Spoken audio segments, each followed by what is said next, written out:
একজন পরক্রিয়া আসক্ত নারীর শেষ পরিণতি। শেষটা শুনলে অবাক হবেন। পরক্রিয়া নারীকে কখনোই আশ্রয় দেয় না, বরং তাকে ব্যবহার করে ফেলে দেয়। আপনি কি ভেবেছেন যে পুরুষ আপনার সাথে গোপন সম্পর্ক করছে সে সত্যি আপনাকে ভালোবাসে? না, সে আপনাকে কখনোই নিজের ঘরে তুলবে না, কখনোই সম্মান দেবে না। সে আপনাকে শুধু ব্যবহার করবে যতদিন আপনার তার কাছে নতুন আর আকর্ষণীয় মনে হয়। একটু ভেবে দেখুন, যদি সে সত্যি আপনাকে ভালোবাসতো তবে কি সে চাইতো আপনি আপনার স্বামীকে প্রতারণা করুন? যদি তার চোখে আপনার প্রতি সম্মান থাকতো তবে কি সে আপনাকে রাতের আঁধারে ডেকে নিত, দিনের আলোয় নয়? যদি তার ইচ্ছে আপনাকে জীবনসঙ্গী করার হতো তবে কি সে অন্যের সংসার ভাঙতে আনন্দ পেত? বাস্তবতা হলো এই পুরুষ আপনার প্রেমিক নয়, সে একজন শিকারী। সে জানে আপনার স্বামী দূরে আছে, জানে আপনি একাকী, জানে আপনার ভেতরে অভাব আছে, আর সেই সুযোগে সে আপনাকে টেনে নিয়েছে এক নিষিদ্ধ খেলায়।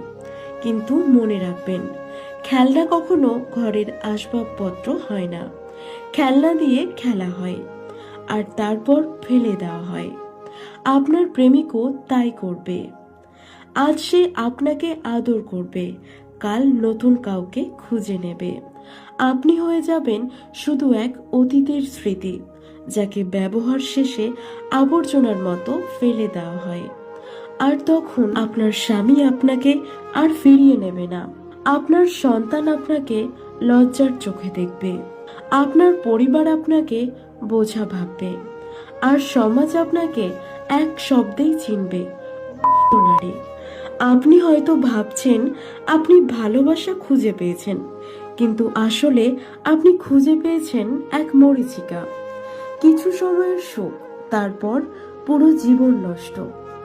পরক্রিয়া কখনো স্থায়ী সুখ দেয় না, বরং শেষ পর্যন্ত মানুষকে একা করে দেয়। আপনার কি মনে হয়, পরক্রিয়ার শেষ কখনো কি ভালো হতে পারে? কমেন্টে আপনার মতামত লিখুন। আর যদি কোনো নারী এই পরিস্থিতিতে থেকে থাকেন, তাহলে যত তাড়াতাড়ি সম্ভব নিজেকে বের করে আনুন। এতে হয়তো আপনার জীবনটা নষ্ট হওয়া থেকে বেঁচে যাবে। ধন্যবাদ।